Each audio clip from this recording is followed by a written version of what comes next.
आज जो आसंता 2024-25 आर्थिक वर्ष पर जो पूर्णांग बजेट आसीबो सेथिपाई गोटे प्री बजेट रो प्रस्तुति पाई आज जो माने ये बजेट उपरे अध्ययन करिसंती पूर्वरु बजेट प्रस्तुत करिसंती बजेट को कार्यकारी करिसंती अर्थ मंत्री एवं अर्थ विभाग रो सचिव एवं जो माने अर्थ उपरे पांडित्य अर्जन करिसंती एवं विभिन्न ये अर्थ संबंधी अनुष्ठान संपुक्त अछंती समान को आज डका जाइथिला। आपण माने जानती आम सरकार प्रथम ही लोकंक सरकार भावरे साधारण जनतांकर मतामत को गुरुतर दे आसी 2024 आर्थिक वर्ष पर साधारण बजेट आगामी 25 तारीख रे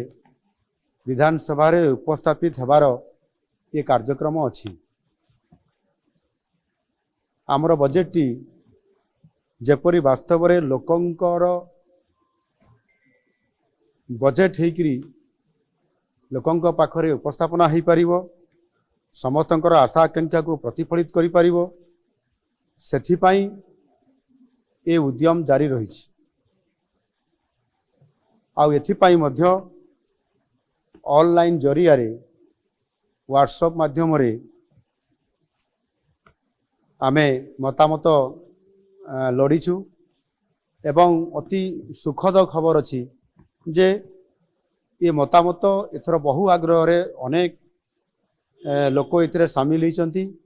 एवं पाखापाखि प्राय 12,000 रु अधिक लोक मतामत देइचंती ऑनलाइन जरिया रे जहा कि पूर्व वर्ष मानक तुलना रे ये 6 गुण अधिक लोकंक एपरी व्यापक अंशग्रहण आम पाई बहुत बड़े गोटे उत्साहजनक। आज मध्य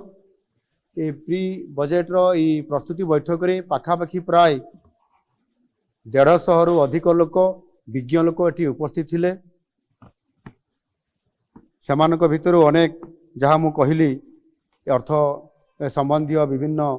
विभाग विशेषज्ञ अर्थनीतिज्ञ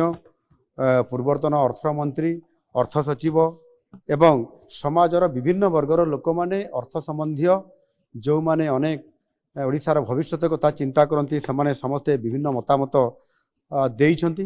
ये मतामत देवा भितर समानक भितर 26 जन अति मूल्यवान तांकर प्रस्ताव एवं मतामत से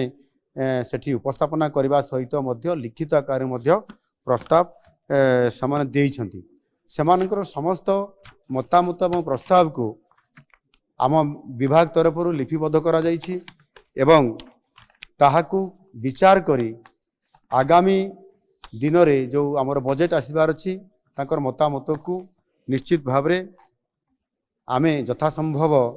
एथिरे प्रतिफलित करिया पई आमे चेष्टा करिवु। आ सेथिपाई जो लोकंकर बजेट जेभली भावरे आज लोकंका पाई प्रस्तुत होगा को जाउछि ता निश्चित भावरे आगामी दिन रे ओडिशा को नुआ ओडिशा गठन करिवारे सहायक हबो। धन्यवाद।